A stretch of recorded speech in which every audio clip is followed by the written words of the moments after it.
कोल्हापूर जिल्ह्यातील 1400 आपलं सरकार योजना केंद्रांच्या वाटपासाठी सुरू असलेली प्रक्रिया सध्याच्या टप्प्यात स्थगित करण्यात आली आहे. नवीन शासन निर्णयानुसार सुधारित निकष आणि अटी शर्ती लागू झाल्यानं आता नव्यानं निवड प्रक्रिया राबवण्यात येणार आहे. यापूर्वीच्या प्रक्रियेत तब्बल 3617 अर्ज प्राप्त झाले होते. कोल्हापूर जिल्ह्यात 1400 नवीन आपलं सरकार सेवा केंद्रांच्या वाटपाची प्रक्रिया जिल्हा प्रशासनाकडून स्थगित करण्यात आली आहे. यापूर्वी प्रसिद्ध करण्यात आलेल्या जाहीरनाम्यानुसार या केंद्रांसाठी जिल्ह्यातून 3617 अर्ज प्राप्त झाले होते.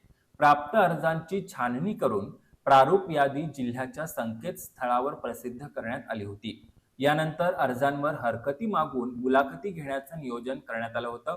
मात्र 9 जुलै रोजी आपलं सरकार सेवा केंद्र वाटपाबाबत नवीन शासन निर्णय प्राप्त झाला.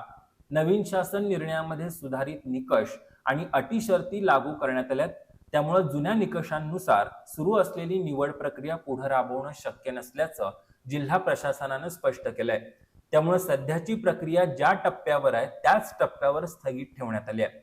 आता नवीन शासन निर्णयातील सुधारित निकषांनुसार नव्यानं जाहीरनामा प्रसिद्ध करण्यात येणार आहे. त्यानंतर सर्व पात्र उमेदवारांना नव्यानं ऑनलाईन अर्ज करता येणार आहेत. ही माहिती जिल्हा सेतू समितीचे अध्यक्ष तथा जिल्हाधिकारी डॉक्टर विजय राठोड यांनी दिली आहे. जुन्या प्रक्रियेत अर्ज केलेल्या उमेदवारांनीही नव्या जाहीरनाम्यानंतर सुधारित निकष तपासून पुन्हा अर्ज करणं आवश्यक राहणार आहे.